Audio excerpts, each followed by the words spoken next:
hər bir tələbə üçün motivasiya və yeni baxış bucağı olacaqdır. İndi isə tədbirimizin dəyərli qonağını səhnəyə dəvət edirik. Rüfət Həsənov.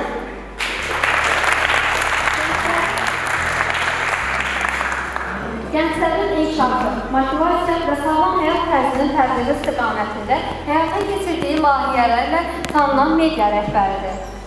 Motivator Azərbaycan ölkənin ilk qlobal motivasiya layihəsidir. Layihənin məqsədi müxtəlif sahələrdən olan uğur qazanmış şəxslərin uğur hekayələrini 30 il bundan qabaq kağız daşımaqla məşğul olmuşam. Bizim şirkətdə ali təhsil biz tələb etmirik. Paralimpiya Komitəsi ümumiyyətlə belə bir yerdir ki, burada işi sevməsən, burada işləyənməzsən. İllərlə, günlərlə, yəni həftələrlə yatmamışıq, yeməmişik. Məktəblərdə, universitetlərdə həmişə deyirdim ki, qayıdınız evə, əgər anavuzu görsünüz, öpürsünüz onu. Əgər atavuzu görsünüz, deyirsiniz ki, papa, mən səni sevirəm. Sonra gec olacaq. Bundan əlavə, Motivator Media Mərkəzinin media dəstəyi ilə Parajudo üzrə dünya çempionatı, müxtəlif konferanslar, xeyriyyə aksiyaları və tədbirlər təşkil olunmaqdadır.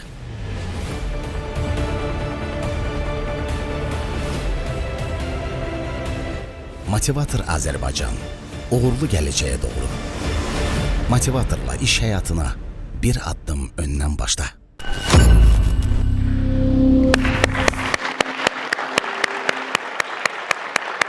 Növbəti qonağımız və Azərbaycanın qüruru, dünya və Avropa çempionu tanınmış güləşçi Hacı Əliyevi səhnəyə dəvət edilir. 21 aprel 1991-ci ildə Naxçıvan şəhərində dünyaya gələn Hacı Əliyev üçün həyat elə ilk Gündən mübarizə ruhu ilə yazılmışdı. Onun atası Azər Əliyev Naxçıvanda sərbəst güləş üzrə məşqçi idi və oğlunun da bir gün böyük arenalarda üçrəngli bayrağımızı dalğalandıracağına ürəkdən inanırdı. Bu inam təkcə arzu deyildi, zəhmət, intizam və qətiyyətlə yoğrulmuş bir yolun başlanğıcı idi. 1999-cu ildə qardaşı Yaşarla birlikdə güləş zalına qədəm qoyan Hacı üçün hər məşq bir pillə, hər tərlənən saat bir zirvə idi. Ataları övladlarının böyük uğurlar qazanması üçün ailəsini Bakıya köçürdü. Bu qərar onların taleyində dönüş nöqtəsinə çevrildi. Böyük qardaşı Yaşar, böyüklər arasında Avropa üçüncüsü oldu. Lakin zaman göstərdi ki, Hacının yolu daha uca zirvələrə aparır. Yeniyetmə və gənclər arasında Avropa ikincisi olan Əliyev, 2012-ci ildə Bakıda keçirilən Dünya Kubokunda gümüş medal qazanaraq adını beynəlxalq arenada tanıtdı. 2013-cü ildə Universiadada bürünc medal qazandı. Amma bu yalnız başlanğıcı idi. 2014-cü il Hacı Əliyevin ulduzunun parladığı il oldu. O, həm Avropa, həm də dünya çempionu kimi tarix yazdı. 2015-ci ildə Avropa oyunlarında bürünc medal qazansa da, yenidən dünya çempionu olaraq öz gücünü sübut etdi. Artıq o, təkcə qalib deyil, sabitliyin və liderliyin simvolu idi. 2016 yay olimpiya oyunları zamanı Rio arenasında qazandığı bürünc medal onun əzminin bəhrəsi oldu. Bir il sonra üçüncü dəfə dünya çempionu olaraq Azərbaycan sərbəst güləş tarixində rekorda imza atdı. Bu möhtəşəm uğur Azərbaycan prezidenti İlham Əliyev tərəfindən yüksək qiymətləndirildi və o prezident təqaüdü ilə təltif olundu. Növbəti böyük sınaq 2020 yay olimpiya oyunları idi. Finala qədər inamla irəliləyən kapitan həlledici görüşdə yerli idmançıya uduzsa da gümüş medalı boynuna taxaraq yenə də qürurla vətənə döndü. Çünki əsl çempion yalnız qızıl qazanan deyil, sona qədər mübarizə aparandı. Karyerası boyunca 2 olimpiya medalı, 3 dünya və 4 Avropa çempionluğu qazanan milli komandanın kapitanı 2024-cü ildə idmançı karyerasını başa vurdu. Lakin o güləşdən ayrılmadı, bugün Azərbaycan Güləş Federasiyasında koordinator kimi fəaliyyət göstərərək öz təcrübəsini yeni nəslə ötürür. Baxımlı, hücuma meyilli və cəsarətli güləş üslubu ilə azarkeşlərin qəlbində xüsusi yer qazanan Hacı Əliyev, Azərbaycan prezidentinin fəxri diplomu, tərəqqi medalı və 2-ci dərəcəli vətənə xidmətə görə ordeni ilə təltif olunub. Onun hekayəsi bir həqiqəti sübut edir. Zirvəyə gedən yol təsadüflərlə deyil, inam, zəhmət və heç vaxt təslim olmamaqla qurulur. Hacı Əliyevin adı artıq təkcə medallarla deyil, iradə və vətən sevgisi ilə yazılan bir dastandır.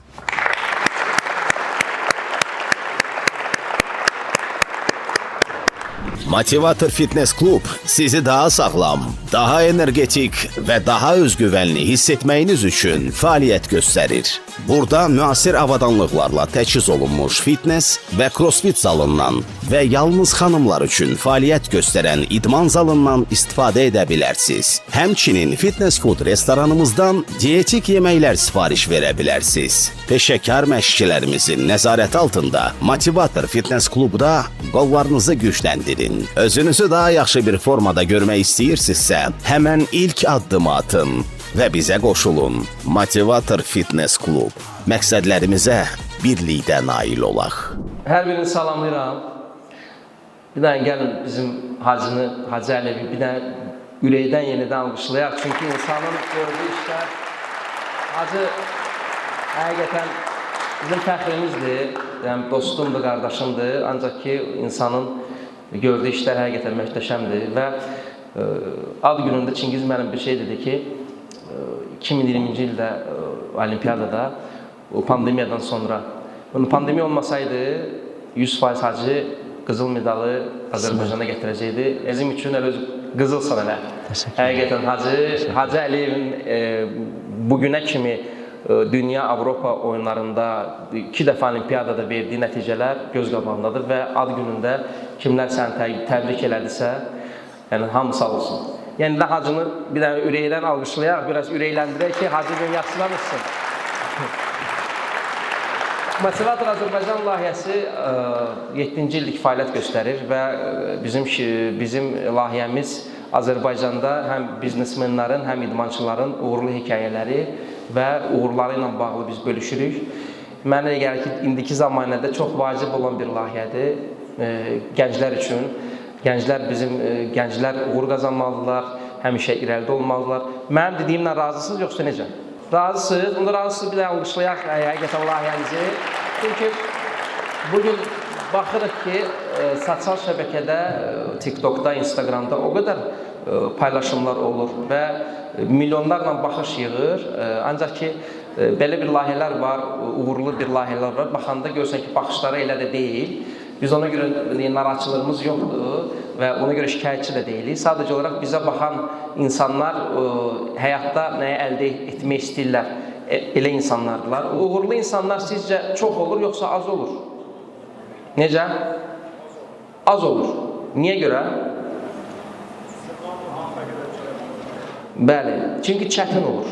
Ona görə insanlar hansı ki asan yolu seçir, asan yolu seçən insanlar hansı ki gördüyümüz o layihələr baxmırlar. Ancaq ki çətin yolu gedənlər həmişə Hacı kimi, Hacı gündə 2 dəfə məşq edirdi, saatlarla zaldan çıxmırdı.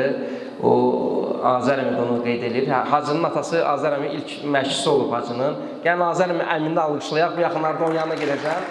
Çünki burada biz oturmuşuqsa, burada biz valideynlərimizə borcluyuq. Bugünkü gün həm öz valideynlərimə, həm Hacı öz valideynlərinə ki, biz uğur qazanırıq, düzdür. Ancaq ki, bunun təməlində valideynlərimiz dayanıb. Allah sizin valideynlərimizə can sağlığı versin. Kim də valideynlərin etibarına rəhmət eləsin. İnşallah yaxşı olacaq, uğurlu gələcəyə doğru. Layihəmiz barədə də kim məlumat almaq istəyirsə, bizim YouTube kanalımız, Instagramımız daim fəaliyyətdədir. Bilirəm ki, çoxlu suallar var Hacıya bu günləri. İstəyirəm Hacıdan sonra suallarınızı verərsiniz. Buyurun. Çox sağ ol Rüfət. Salamlayıram mən də hər birinizi. Həyəcanlıyam, bir balaca. Doğrudan da çox sevindirici bir haldır ki, bugünkü gün bu qədər nəticələr qazanmışam. Düzdür, çox qısa olaraq baxdınız siz, təxmini 1 dəqiqə, 2 dəqiqə çəkdi, amma düşünün ki, 25 il idman karyerası və bu qədər nəticə qazanmaq doğrudan çox çətindir. Sözsüz ki, əziyyətsiz heç bir şey olmur.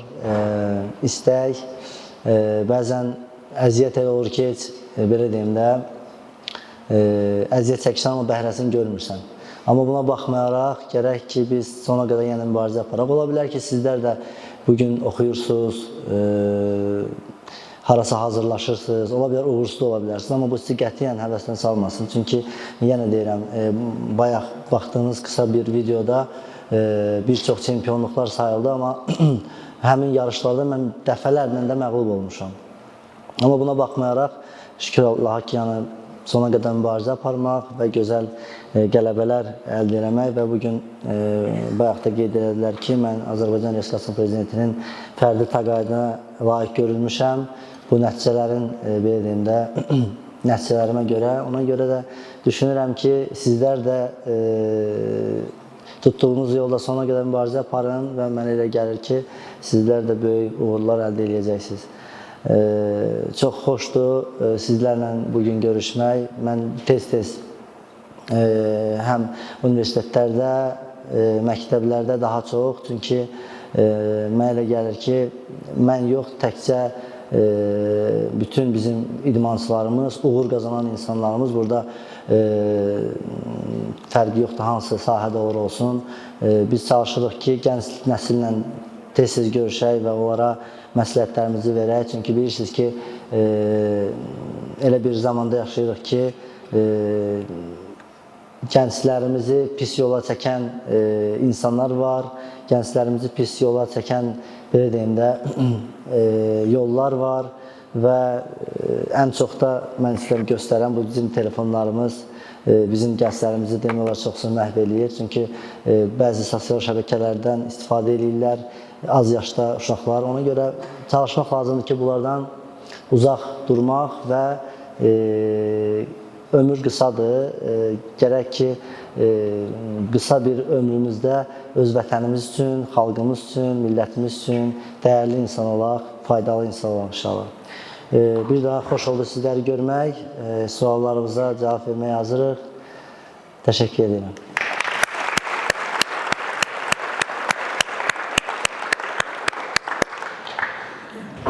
Deməli, bizdə burada suallar var. Sualda qalib olanlara da hədiyyələr olacaq bizim tədbirimizin sonunda. Ona görə aktiv olun. Burada bir neçə sual var Hacı Əliyevlə bağlı.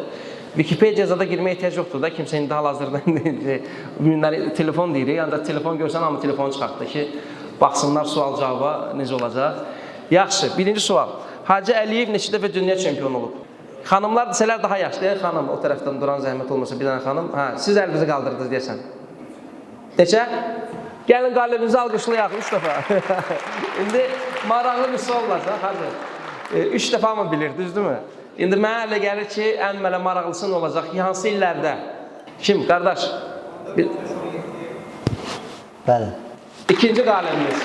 14, 15, 17-ci illər. İkinci sualımız. Hacı Əliyevin əsas uğurlarından biri hansıdır? Tokyo'da olimpiya ikincisi olmuştu.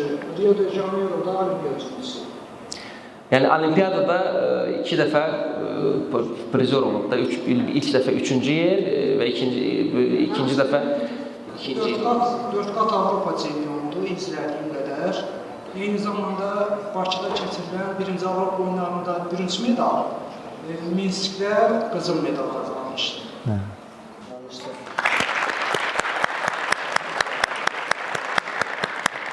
Burada suallar yazılıb. Demək olar ki, mən bir dənə sualdan bu 4-5 dənəsini birdən deyib qeyd elədim. Sırf neçə dəfə dünya çempionu olub, hansı illərdə onu qaliblərimiz var və Hacı Əliyev hansı çəkid dərəcəsində bizi təmsil edib? Neçə? Yox. Onu futbol oynayanda görürsünüz də rəqəmsə var 65. Kim, hansı? Yox. 65-dir.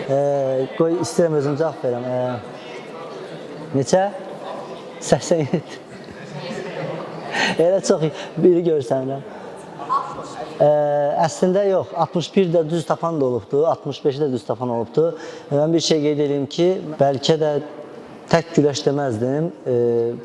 Bütün idman növlərində, yəni bu çox təsadüfən olur. Mən 57 kiloqram çəki dərəcəsində olimpiyada 3-ə çıxmışam, 61-də dünya çempionu olmuşam, 65-də Avropa çempionu olmuşam və 70-də də Avropa çempionu olmuşam. Mən 4 çəkidə güləşmişəm. Bu çox çətin bir şeydir, çox çətin bir şeydir, amma ən əsas 65-dir.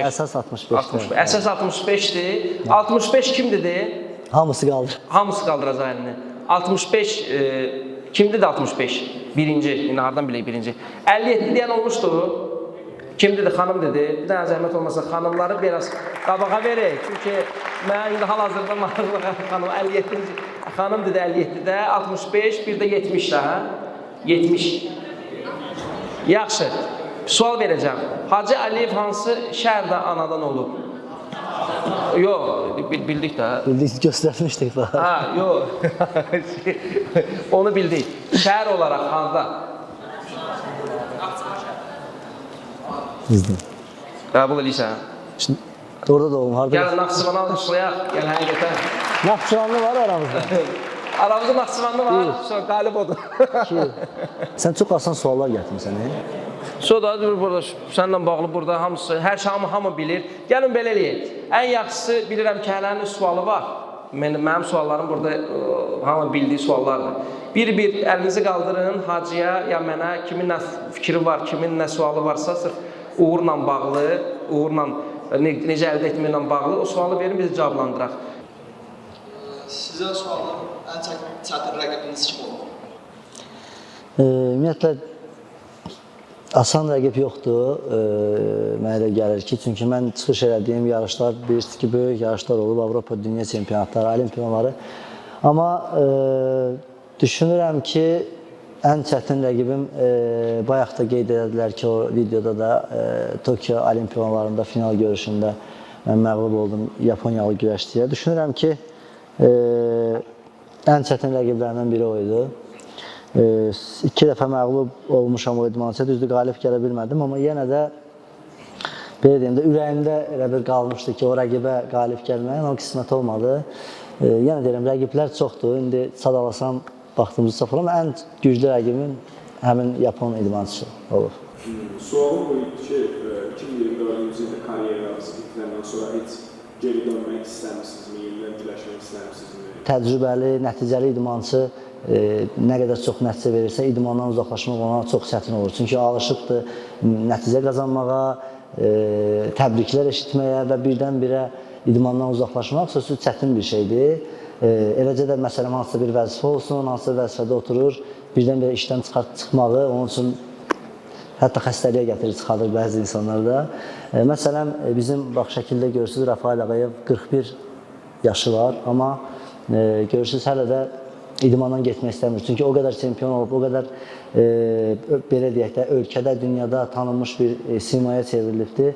Bugün onun idmanı atıb getməyi bu qəbul edə bilmir. Sözsüz ki, yaşı gedir, yaş çoxalır, amma mənim fikrimcə hər bir idmançı və hər bir insan öz həyatında belə deyək də, stop deməyi bacarmalıdır və mən düşündüm ki, artıq 2024-cü ildən sonra çətinləşir idman mənim üçün və mən karyeramı bitirdim. Sözsüz darıxırdım da, indi də darıxıram və mən bu yaxınlarda Amerikada keçirilən güləş üzrə böyük bir, belə deyək də, liqadır.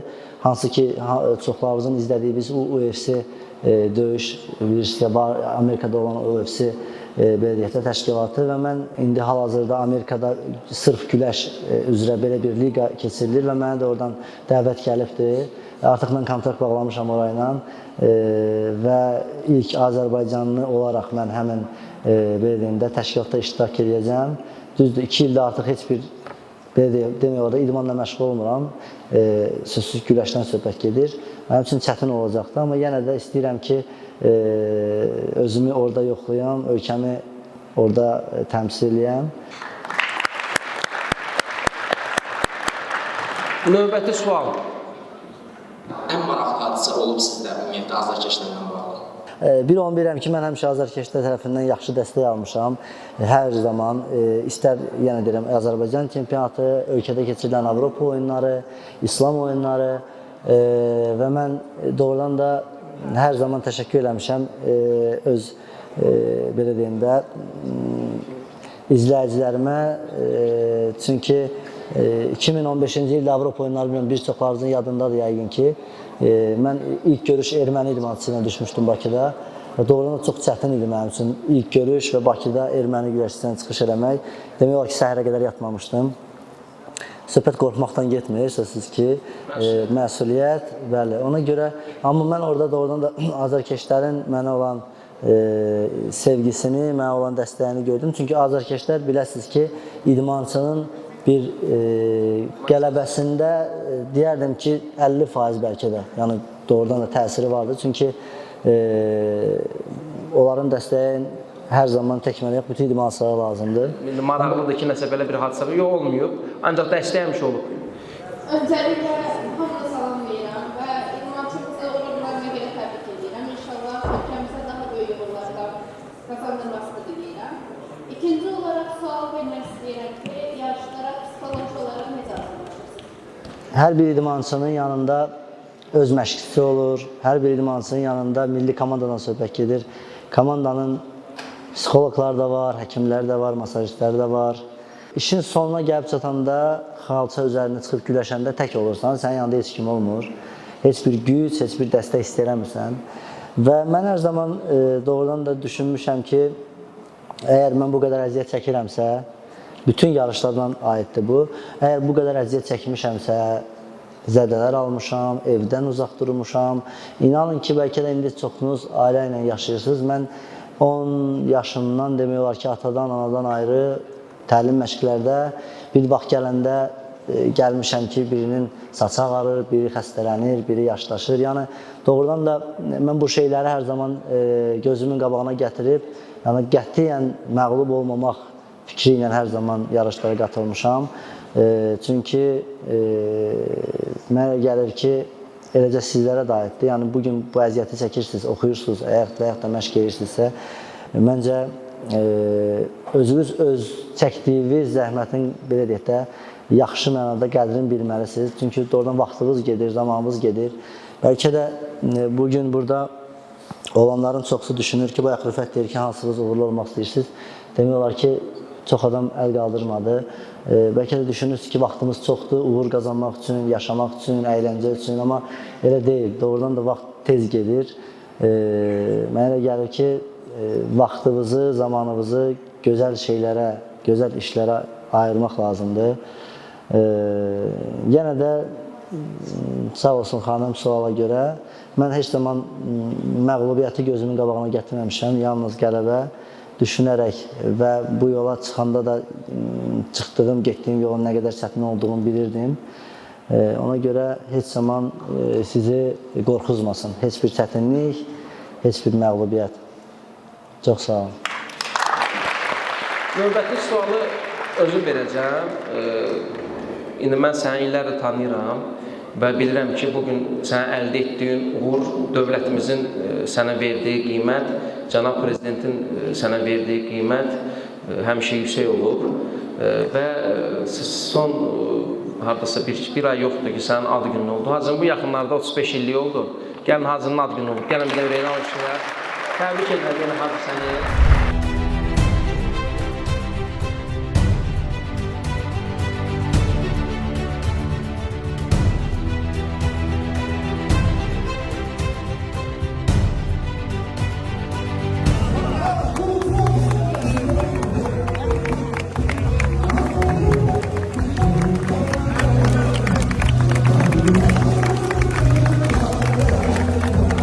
Sən bu uğur yolunda gedərkən necə etdin ki, sən onun davamını gətirdin? I smile. I smile. I smile. I smile. I smile. I smile. I smile.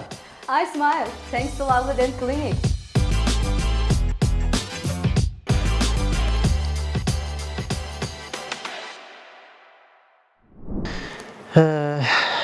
Doğrudan çox maraqlı sualdır və belə deyim ki, mən biz güləşə başlayanda demək olar ki, balacaydıq onda biz, Naxçıvanda başlamışdıq güləşə. Naxçıvanda da bir o qədər idman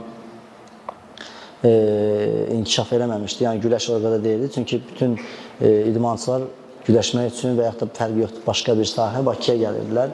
Və biz Bakıya gələndə 2000-ci illər səhv eləmirəmsə, 99-2000-ci ildə onda doğrudan da çox çətin bir zamanlardır. İndi bütün nəticə qazanmış insanlar və idmançıların doğrudan da həyat tərzi belədir, sıfırdan başlayırlar, nələrsə əldə edirlər.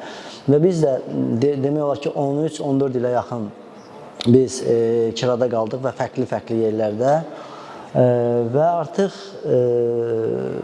belə deyim də çətin vaxtlar, pulsuz vaxtlar və məğlubiyyətlər daha çox idi. Sağlam ol kimsə. Həmin vaxtlarda yəni dözmək çox çətin məsələdir. Bir tərəfdən ev kirası, bir tərəfdən məğlubiyyətlər, bir tərəfdən belə deyim də, yaxşı qidalanmamaq, bilirsiniz ki, idmançılar yaxşı qidalanmalıdır və nəticə qazanıb artıq biz milli komandaya düşməliydik ki, artıq belə deyək də, ən azından yeməyimiz yaxşı olsun. Və şükürlər olsun Allaha ki, 2014-cü ildə mən Dünya Avropa çempionu oldum və Cənab Prezident tərəfindən mənə hədiyyə mənzil və artıq bizim o zamanlar Güləş Federasiyasının prezidenti də bizim Allah rəhmət eləsin keçmiş vergi naziri Fazil Məmmədov idi və Güləş Federasiyası ümumiyyətlə hər zaman yaxşı federasiya rəhbərlər olubdur və belə deyim də həmin ildə həm Cənab Prezident tərəfindən ev, həm pul mükafatları, həm federasiya tərəfindən hədiyyələr və belə deyim ki, demək olar ki, həyatım düzdür, demirəm ki, milyarder oldum, amma sözsüz ki, o vəziyyətimə baxanda mənim üçün o milyonlar deməkdir. Çünki evi olmayan insana ev vermək, bunun böyük uğurdur. Pulu olmayan insana pul versək, bu sözsüz, bu da böyük uğurdur. Və baxır ki, sənin əldə etdiyin o pulu necə istifadə edirsən. Pul elə bir şeydir ki, birdən-birə bəlkə də burada hər birimizin cibinə böyük bir miqdar qoyaq. Biz düşünərik ki, onun bir, məsələn, yarısını ev alırıqsa, yarısını düşünürük ki, gedək əyləncəyə. Bəs harası istirahətə gəlir. Yəni, hamı bunu düşünülməklə gəlir. Ona görə pulu vaxtında düzgün dəyərləndirmək lazımdır və 2014-cü ildə böyük uğur qazandım və demək olar o kasıbçılığın belə deyək ki, daşını attım və bir çoxlar deyirdi ki, Hacı nəticə qazanır, yəni yenidən dünya çempionu ola bilməyəcək. Çünki dünya çempionu olmaq güləşdə çox çətindir. Bizim məşhur güləşçilərimiz var. Bilirsiniz ki, Olimpiya çempionumuz var, Toğrul Əsgərov, Namiq Abdullayev var, Olimpiya çempionumuz və bunların heç biri dünya çempionu ola bilməyiblər. Çünki dünya çempionu olmaq güləşdə çox çətindir. Və mən düşündüm ki, bu deyənlər ki, var ki, bundan sonra nəticə qazanmayacaq. Və mən düşündüm ki, bax, mənə lazım olan nə idi? Ev var, pul var, nəticə də var. Bundan sonra niyə də mən daha rahat çıxış eləmirəm? Maşın da var idi. Və mən bunları düşünə-düşünə başladım daha da çox nəticələr qazanmağa. Çünki mənim artıq güləşməyimdə, mənim artıq məşq eləməyimdə, qabağımda böyük bir problem yox idi. Amma mən həmin qələbələrə qədər düşünürdüm ki, nə vaxt görəsən bu olacaq, nə vaxt bu olacaq. Çünki bayaq da qeyd elədim, məndən bəlkə də güləşə başlayan bir 100 nəfər olubdur ki, indi demək olar bilmir hardadılar. Ona görə yenə deyirəm, nəticə qazanıb bugün hansısa bir işdə və yaxud da haradasa bir belə deyim ki, maddiyyatınızı düzəltsəz, həmin maddiyyat da oradan da istəyərəm ki, sizləri çaşdırmasın. Çünki qazanırsa yenə qazanın. Çünki nə qədər enerji var, camansız, bunu mənə gəlir dəyərləndirməlisiniz. Ona görə mən də belə düşünə-düşünə şükürlər olsun Allaha bu qədər nəticə əldə elədim və düzdür, pul elə də böyük bir şey deyil insan həyatında. Gərək, yenə deyirəm, nəticən də ola bilər, pulun da ola bilər. Gərək birinci növbədə insan gərək öz insanlığını qorumalıdır və çalışmışam ki, hər zaman kimlərsə mənə idmana görə, nəticəyə görə və yaxud da başqa nəyəsə görə yox, sırf mənim onlara olan hörmətimin qarşılığını mənə verməklərini gözləmişəm. Ona görə şükür Allah, bugün bu qədər nəticələr əldə eləmişəm. Gəlin Hacını alqışlayaq. Mən çox idmançı tanıyıram. Bir çox idmançı həm Hacı tanıyır, həm mən tanıyıram. Hələn bir arzusu var da, başa düşürsən, nə demək istəyirəm. Hacı Əliyevin arzusu nə olub? Çox olub, prosta ən vacibi. Mən ümumiyyətlə idmançı olmağımı düşünmürdüm. Çünki uşaq vaxtı çox belə balaca, arıq. Ümumiyyətlə, idman nə idi bilmirdim. Çünki Naxçıvanda çox təəssüflər olsun ki, mən bunu bir neçə dəfə demişəm, qoy Naxçıvanlarımız da var da, eşidirlər ki, Naxçıvanda idmana ümumiyyətlə demək olar ki, diqqət sıfırdır günü bu gündə. Və Naxçıvanda idman inkişaf eləmir. Və mən istəyərdim ki, Naxçıvanda idmana diqqət daha da artsın. Çünki mən bir Naxçıvanlı idmançı kimi demək olar ki, Naxçıvandan heç bir diqqət qağı görməmişəm. Düşünün ki, bu qədər nəticələr qazanmışam. Cənab Prezidentlə bəlkə də 15 dəfə görüşmüşəm. Bəlkə də çox. Amma Naxçıvanda çox təəssüflər olsun ki, mən belə deyim də dəvət almamışam. Və bu məni qəti sürətdə narahat eləmir. Çünki mən ona görə narahatam ki, niyə Naxçıvanda, məsələn, bizim hər rayonda maşallah Gəncədən, Qazaxdan, Lənkərandan, Astaradan çox güləşçilər çıxır, amma Naxçıvandan güləşçi çıxmır. Mənəm və yaxud da mən yoxam da, o şərt o deyil. Yəni mən istəyərdim ki, Naxçıvanda bu olsun. Ona görə də mənim Naxçıvanda idman düşünməyim yəni ağlıma gəlmirdi. Mən balaca vaxtından musiqini çox sevirdim əslində və 5-6 yaşımdan demək olar ki, bir neçə xalq mahnılarını bilirdim və istəyirdim ki, müğənni olum balaca vaxtda. Atam deyirdi ki, yox, olmaz və mən bir şey qeyd edeyim ki, 99-cu illər 2000-ci biz Bakıya gələndə bizim xalq artistimiz Akif İslamzadə və bizim digər xalq artistimiz İlqar Muradov və biz belə bir məkanda, hansısa bir məkanda yığışmışdıq, yadıma gəlir, 2000-ci illərdir. Və orada Akif İslamzadə piyaninoda hansısa bir, səhv eləmirəmsə, Sarı Gəlin idi. Və mən orada oxudum. Akif İslamzadə orada atama dedi ki, bu uşağı təcili göndərmək lazımdır, İtaliyada təhsil alsın.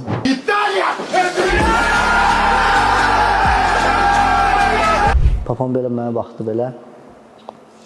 Dedi, bu gedib gəlsə, sırqalı zadlı gələcək, ona görə qətiyyən bunu olmaz. Və belə deyərdim də, ürəyimdə deməzdim ki, qaldı, çünki güləşdə çox uğurlar əldə elədim. Amma bu mənim bir istəyim idi ki, musiqi ilə də bağlı nələrsə eləyim. Amma artıq istəmərəm, çünki artıq güləşlə tanınmışam, güləşlə nəticə qazanmışam. Düzdür, güləşi bitirmişəm, amma istəmərəm gündəmə yenidən hansısa bir sahə ilə gələm. Yəni arzum olubdur. Müğənni olmaq yox, sözsüz ki. Amma belə musiqi ilə bağlı nələrsə eləmək. Bax, sual verirəm sənə. Seçərdin dünya şöhrətli musiqiçi olmaq, yəni necə ki, güləşçi olmasan da dünyada öz yerini tutmuşsan, yoxsa güləşçi? Və onu atamdan soruşmaq lazımdır ki. Amma onu soruşar. Mən o vaxta qayıt sağdıq seçənməzdim. Çünki mən keçən dəfə ad günündə papanla danışanda yaxınlaşdım, mənə şey göstərdi ki, görsən zal var, restoranda zalləmişəm, inşallah orada gedəcəyik. Mən deyirəm ki, bəs Azərəm, siz lap o rəhmətli Həbibin atası kimi Hacıya belə bir, necə deyirlər, yol çərçivəymişsiniz də və baxanda da yanaşma elədi də və burada da qeyd etmək lazımdır ki, bizim də özümüzün hacıları var da. Gəlin hacını alqışlayaq, həqiqətən həm Azərəmli də, yenə deyirəm, yolu o göstərdi və bu günləri yenə deyir ki, papam nədirsə olacaqdı, elə də oldu, görsən ki, uğurlu da oldu. Hər işdə bir xeyir var. Suallarınız, kimin sualı var? Buyur qardaş. İlk öncə mən ikinizi salamlayıram, xoş gəlmişsiniz. Hər ikiniz Azərbaycan üçün önəmli şəxslərsiniz, önə çıxan figurlarsınız, həm olsun idman sahəsində, hər bir sahədə və yaxud ki, öz bizneslərimizdə, insanlara verdiyimiz motivasiyalarla, tövsiyələrlə. Mənim sualım əslində ikimizdədir, hər ikimizdədir. Əgər dövlət sizin haqqınızda sənədli film çəksəydi, adının nə olmasını istəyərdiniz? Mən hacını çəkmək istəyirəm, sözündürsə, hacı ilə bağlı planımızda var. Sırf hacının həyatı barədə bizim motivatorda bir film olacaq gələcəkdə. Mənim işim çəkməkdir, mən çəkinmirəm. Bir çox insan deyir ki, sən özün niyə çəkilmirsən, sən həyat hekayən. Düzdür, hamının bir çətinliyi var. Mənim də öz çətinliklərim olub ki, 15-20 il bundan qabaq mən Şallıq evində afisant işləmişəm, indi isə buradayam. Və Azərbaycanın bir çox universitetlərində treninqlarda, tədbirlərdə olmuşam. Özümlə bağlı olsaydı, müəyyən ki, motivator adı ilə indi bir çox insan neynəsə özünü təqdim edir. Məsələn, ilk bir nömrəli güləşçi, bir nömrəli müğənni, bir nömrəli, məsələn, mən də rahat deyə bilərəm ki, bu 7 ildə gördüyümüz işlərlə, yüzlərlə çəkilişlərimiz, idmançıların bir neçə başqa ölkələrdə yarışlar təşkil etdiyim həm güləş, həm döyüşlər, çoxlu tədbirlər, çoxlu çəkilişlər.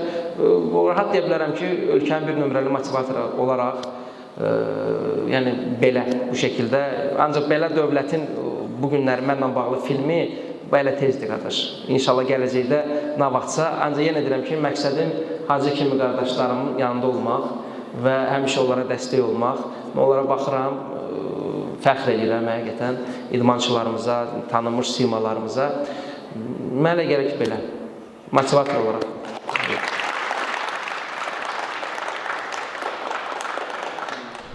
Ay bala, qıratdan su içmə demədim ha bala? Artıq bu cümləni övladlarınıza deməyə ehtiyac qalmayacaq. Bizim sizə şad xəbərimiz var. Övladınızın sağlamlığını düşünürsünüzsə, şəbəkə suyunun təmizliyini bizə həvalə eləyin. Necə ki bunu Dünya Karatesinin qara brilyantı Rafael Ağayev etdi. Ekskluziv sifariş ilə Türkiyədə istehsal olunan və Rafael Ağayevin adına həsr olunan Black Diamond su filtrlərini sifariş etmək üçün elə indi müraciət eləyin. Nəqd pulunuz yoxdursa, o da problem deyil. Artıq avadanlıqları ilkin ödənişsiz, faizsiz, komissiyasız, üstəlik daxili kredit şərtləri ilə, həmçinin müxtəlif taksit kartları ilə da əldə edə bilərsiniz. İndi zəng et. Kampaniya məhsul bitənə kimi etibarlıdır. Telefon 055 255 9989. Inline Az. Məncə hələ filmlə bağlı düzdür, bir çox yerlərdən əslində var təkliflər, amma uğurla bağlı yəqin ki, uğur sözünə aid belə bir nəsə bir, mənə fikrimcə elə bir adı var, amma mənim o qədər də yəni belə marağımda deyil filmin adı. Əsas filmin özüdür və filmdə nələr yaşamışam. Çünki ola bilər burada bəzilər, bəzi yox, bəlkə də çoxları üçün ümumiyyətlə idman maraqlı deyil. Və sözsüz ki, xanımlar burada çoxdur. Güləş onlar üçün ola bilər doğrudan da maraqlı deyil, amma mən düşünürəm ki, mənim haqqımda çəkilən film bizim gənc nəsil və gənc güləşçilər var ki, onlar üçün daha da lazımlıdır. Çünki onlar da mənə baxıb daha da yaxşı həvəslənib, daha yaxşı nəticələr qazana bilərlər. Çünki bugünkü gün bilirsiniz də idmançılarımız dünyanın hər bir yerində nəticə qazanırlar və Azərbaycan bayrağını qaldırırlar və Azərbaycan bayrağını doğrudan da qaldırmaq böyük bir qürurdur. Siz düşünün ki, və mən bir neçə ölkələrdə Azərbaycan bayrağını dalğalandırmışam. Orada bizi istəyən ölkələr var, istəməyən ölkələr var və biz birinci yerə çıxanda, himnimiz səslənəndə məcbur şəkildə hər kəs ayağa qalxır. Düşünün ki, orada bizim düşmənlərimiz də var, bizi istəməyənlər də var və məcbur onlar ayağa qalxırlar, himnə qulaq asırlar. Ona görə mən istəyərdim ki, mənim nəticələrimə baxıb və mənim filmimə baxıb, ümumiyyətlə mənim idman həyatıma baxıb, bunu keçən idmançılarımız, güləşçilərimiz yenə də olsun. Çünki tək Hacı ilə, tək Rafael ilə və yaxud da tək Hidayət Heydərovla bitmir Azərbaycan idmanı. Yəni biz gəlib keçdik, getdik. Yəni bizdən sonra gələn nəsil bizim üçün daha da önəmlidir. Çünki gələcəyimiz doğrudan da gənc nəslin əllərindədir. Ona görə filmə bir variantlar olsa göndərərsən adlardan. İnşallah Qalibud çəkər, inşallah. Buyur, buyur. Kimin? Buyur qardaş.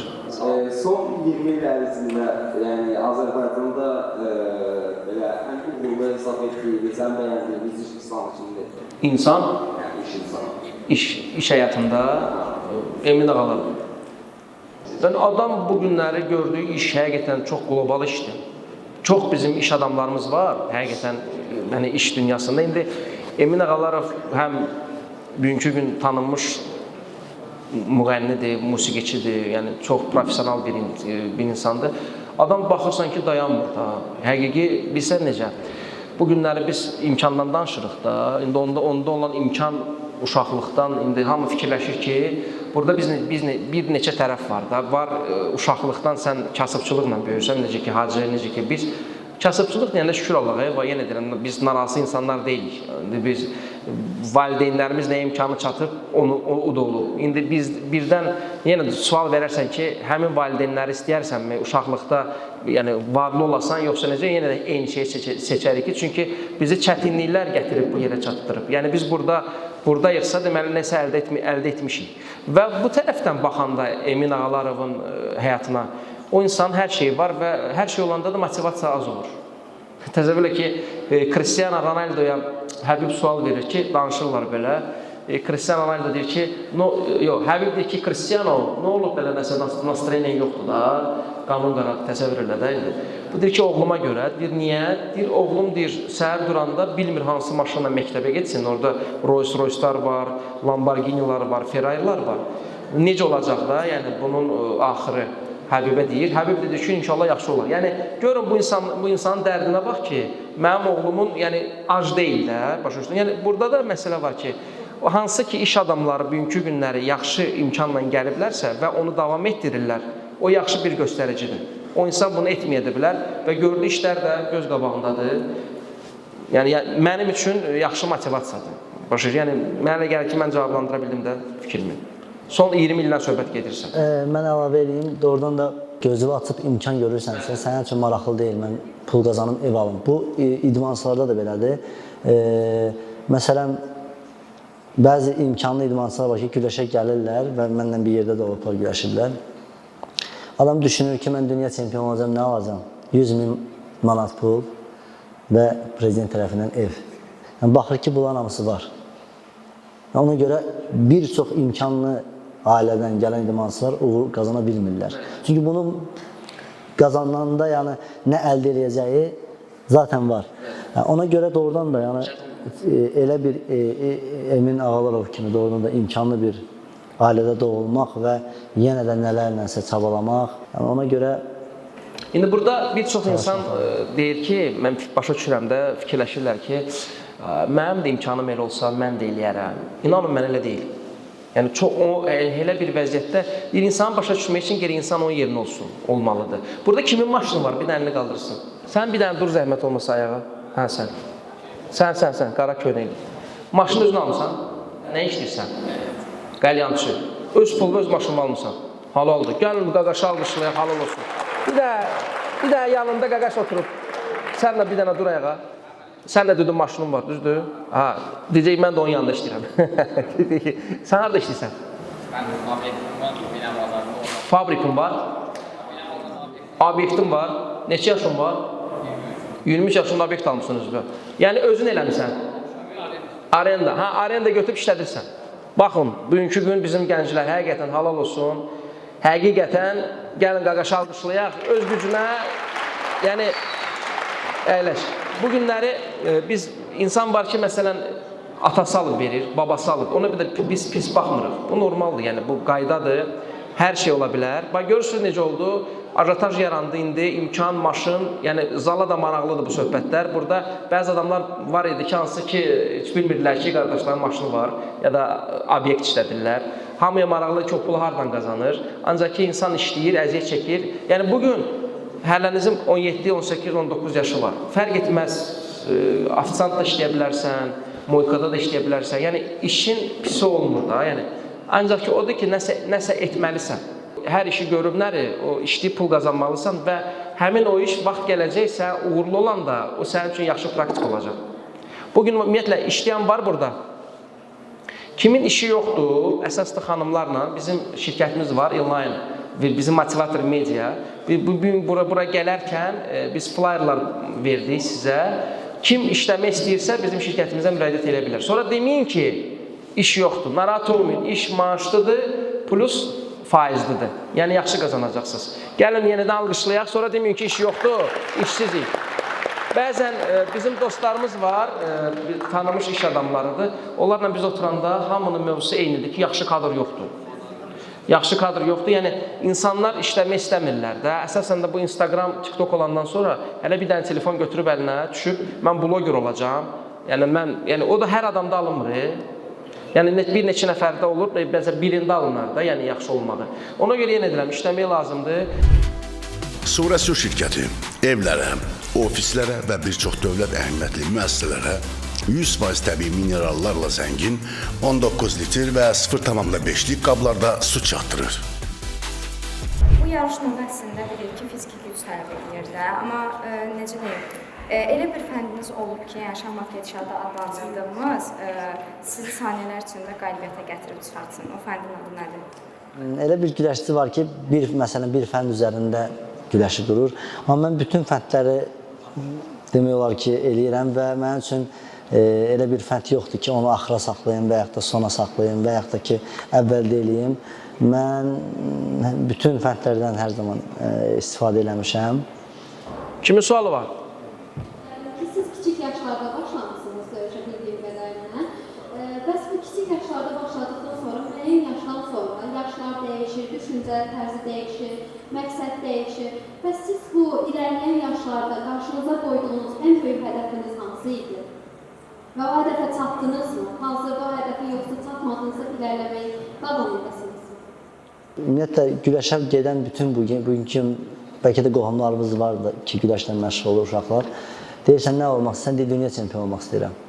Mənim də arzum o idi ki, dünya çempionu olam və şükürlər olsun Allaha ki, mən bir yox, 3 dəfə oldum və Azərbaycan sərbəst güləş tarixində, ümumiyyətlə, Azərbaycan yaranandan belə bir nəticə heç vaxt olmayıbdır. Çox çətin bir məsələdir və mən düşünmürəm ki, yaxın bir 10 il ərzində də bu təkrarlansın. İndi gələcək üçün bilmirəm necə olacaq, amma çox çətindir. Və mən bütün doğrudan da demək olar ki, arzularıma çatdım, amma düzdür, olimpiya çempionu olmaq arzusu, sözsüz ki, hər bir idmançının arzusu olimpiya çempionu olmaqdır, amma görüşlərin birində cənab prezidentlə bilmirəm, baxmısınız yoxsa, orada deyir ki, cənab prezident... Mən hesab edirəm ki, sən artıq olimpiya oyunlarının qızıl medalını qazanmışsan, çünki sən 3 qat dünya çempionusan. Və dünya çempionatı da olimpiya oyunları ilə eyni səviyyəli olan yarışdır. Sırf buna görə həm prezident təqaüdü alıram, həm də olimpiya təqaüdü alıram. Ona görə də düşünürəm ki, bütün arzularıma çatmışam. Siz də inşallah bütün arzularınıza inşallah çatasınız. Mövzunu müzakirə edirsiniz də. Düşünürəm ki, ümumiyyətlə, mənim bir şəxsi məşqçim var. Artıq yaşlanıbdır, Allah ona şəfa versin, bir balaca əziyyət çəkir xəstəlikdən və o mənə hər zaman deyirdi ki, yəni böyük arzularla yaşamaq lazımdır. Böyük arzularla yaşamaq lazımdır, çünki böyük arzular insanı böyük uğurlara aparır. Adam var ki, adam yox elə bizim milli komandanın idmançıları olur ki, biz eyni vaxtda yarışa getmişik. Məsələn, 10 çəkidi də 57 kilodan 125-ə qədər. Desələr ki, 10 idmançının hamısının ağlında, hərəsinin ağlında fərqli-fərqli nəticə qazanmaq var. Biri deyir ki, bir dənə 3-cü yerə çıxsaydım, yaxşı olardı. Və yaxud da biri deyir ki, bir dənə kaş finala çıxsaydım, nə bilim. Amma elə bir idmançı mən az görmüşəm ki, sırf mən o komanda olanda da, əsas millidə olan vaxtlar ki, mən gedirəm Qızıla. Adam yarışa gedəndə deyir ki, mən onsuz da mən 3-cü yerə çıxsam bəsdir. Çünki o böyük arzu ilə yaşanır. Ona görə də ki, böyük nəticələr qazanır. Amma mən hər zaman yarışlara qatılanda ancaq qızıl medal qazanmaq, düzdür, yenə deyirəm, məğlubiyyətlər çox olubdur. Amma əsas odur ki, hər zaman tutduğunuz yolda sona qədər irəliləməyi bacarasınız. Öncəliklə hər birimizi salamlayıram. Mənim sualım istədik Rüfət bəy, siz illərdə biznes sahəsində məşğul olursunuz. Və mən də hal-hazırda burada Azərbaycan Texnik Universitetində biznes idarə edilməsi ixtisasında təhsil alıram. Bizim kimi biznes sahəsində təhsil alan və gənc yaşlarda bizneslə məşğul olmaq istəyən şəxslərə hansı məsləhətləri vermək istəyirsiniz? Bax, qardaş, bu çox populyar belə bir sualdır. Çünki biz gənclərlə işləyirik, həm treninqlər keçirik, həm böyük bir auditoriyalarda bizim tədbirlərimiz olub. Jolly Joker'da bizim bir neçə il bundan qabaq 1500 nəfər, 2000 nəfərə biz bir dostlarımızla, buradan bütün dostlarımızı salamlayıram. Bizim Xəyal Samedov idi, Arif Zeynalov idi, Sərxan Qulamlı idi. Biz bunlarla tanınmış iş adamlardılar. Biz bunlarla belə bir motivasyon forum keçirdik və dəfələrlə də başqa universitetlərdə biz bunu keçirdirik. Və hər bir gənc o suala verir ki, mən biznesə başlayanda necə başlamalıyam, necə olmalıdır. Aydın məsələdə qeyd etdiyim kimi, necə ki bir sual verildi, son 20 ildə hansı insanı bacarıqlı, uğurlu görürsünüz. Onun özü də oxuduğu vaxtda, söhbət gedir Emin Ağalarovdan, oxuduğu yer hara olub? Amerikada oxuyub. İndi deyəcəksin ki, Amerikada oxuyub da. Ancaq orada sırf satışla məşğul olub. Uşaqlıqdan bu adamın biznesdə bir bacarığı olub da, neynəsə məşğul olub da. Yəni siz də oxuduğunuz vaxtda indi siz hansısa bir indi orada uşaqlar var ki, öz bizneslərini yaradıblar da, düzdürmü? Ancaq danışsan, soruşsan bir neçə il kiminsə yanında işləyiblər. Başa düşürsən? Yəni kimsə desə ki, mən özüm neysə yaratmışam, yəni birdən birbaşa heç kəsdə olmur. Mənim özüm bir neçə biznesim olsa da, mən də vaxtı ikən işləmişəm restoranda, kiminsə şofer olmuşam, ondan sonra sırf satışla məşğul olmuşam. Yəni yavaş-yavaş da pillə-pillə. Məsələn, Hacı Əliyev birdən 3 qat dünya çempionu olmadı ki. Yəni onun üçün geri Azərbaycan çempionu olasan, yəni həyatda hər şey yavaş-yavaş gəlir də. Ona görə biznesdə çox vacibdir ki, yəni kiminsə yanında işləyəsən. İndi fakültə nədir? Biznesin İxtisas biznesini idarə edir. Ay Allah, sənə təbrik edirəm. Çox gözəl ixtisasdasan. Burada var o fakültədən olanlar bizneslə bağlı. Ay maşallah. Yəni ona görə yəni pis fakültə də yoxdur. Necə ki pis idman növü yoxdur. Pis idmançı var və pis şagird var və pis biznesmen var.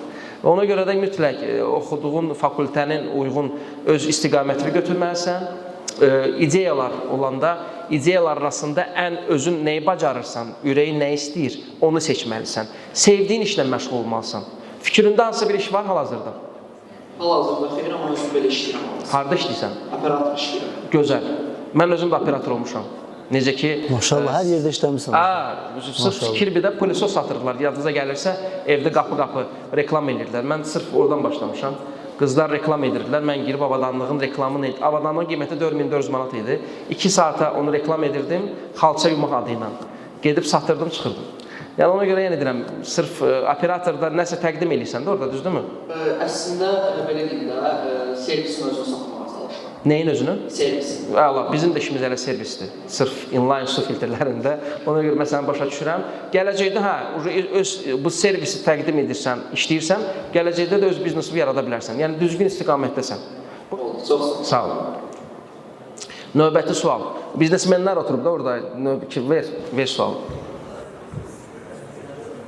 Sualın hazırlığı olacaq. 25 illik karyerasında erməni güləşçisi ilə mübarizə aparıb, aparıbsa da həmin yarışların təəssüratlarını bizdən bölüşməsini xahiş edirəm.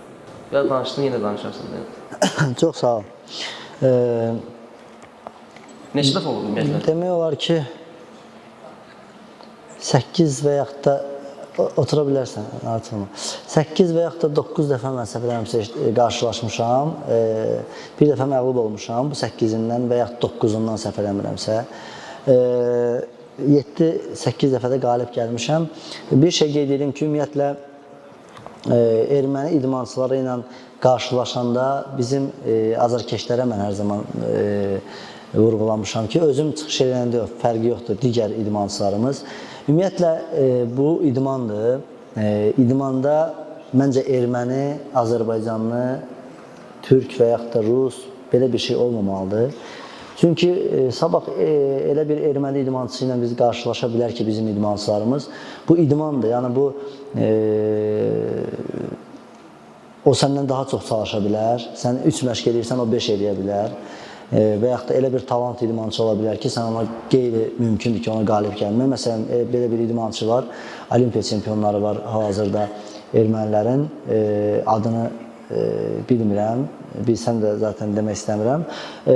Amma çox məşhur bir güləşçidir. Adam çox güclüdür. Yəni bunu heç kim neçə illərdir buna demək olar ki, heç kim qalib gələ bilmir. Və bizim azarkeşlərimiz, idman və yaxud da o sosial şəbəkələrdə rəy yazanlar var ki, erməni idmansına kimsə məğlub olan kimi başlayırlar, tənqid eləməyə başlayırlar. Yəni, yenə deyirəm, bu idmandır burada qətiyyən. Çünki bilirsiniz, erməni idmansına məğlub olandan sonra təzyiq olar həmin idmançıya. Yəni, o idmançı psixoloji zəif olub çox şeylər eləyə bilər. Nə bilim, özünə qəsd eləyə bilər, idmanı da buraxa bilər. Və mən bayaq qeyd elədim ki, mən Avropa oyunlarında 2015-ci ildə, neçə il keçib artıq 2015? 11 il bundan qabaq. Və düşünün ki, mən səhərə qədər yatmadım. Səhərə qədər yatmadım, nəyə görə? Çünki yenə deyirəm, burası ki, burada məğlubiyyət də mənə heç qorxuzmurdu. Yəni, kimlə düşdüyüm də önəmli deyildi. Sadəcə olaraq, Yəni necə olacaq? Səhər bu qədər millətin qabağında istər güləş azarkeşləri, istər qohumlar, istər məşqçilər, istər atam, nə bilim hər kəs də yəni bunların qabağında erməni idmançısından özü birincidən düşmüşdüm mən. Çox çətin, məsuliyyətli bir şeydir, amma mən artıq bizim öz hal-hazırda mən sərbəst güləş üzrə koordinator işləyirəm. Mən bizim idmançılarımıza demişəm ki, fərqi yoxdur. Yəni erməni idmançısı sizin üçün yəni erməni yazısına baxmayın. Yəni fərqi yoxdur. Sıradan bir rəqibdir. Çünki bu doğrudan da çox çaşdırır və çox həyəcanlandırır bizim idmançılarımızı. Biz lazım olan yerdə mələgəli olaraq qalib gəlmişik, şükür olsun Allaha.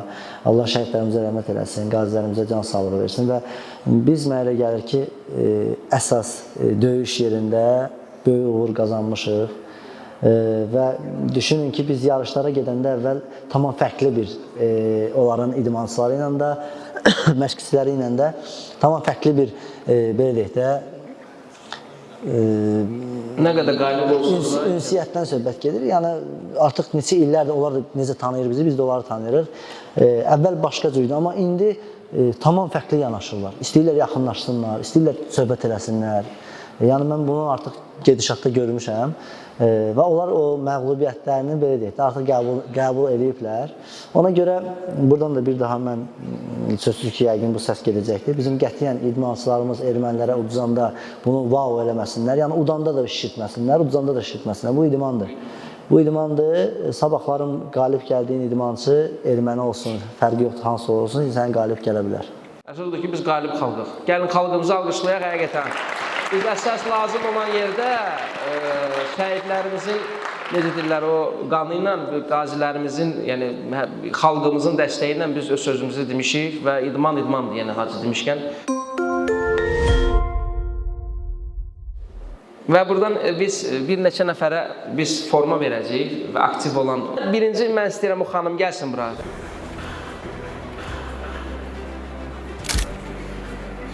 Ümumiyyətlə, kim sual verdi? Bir dənə zəhmət olmasa gəlin bura, hamımız bir yerdə. Gəlin bura. Motivator Fitness klubdan sizə kupon, 1 aylıq limitsiz hədiyyə. Buyur qardaş, buyur.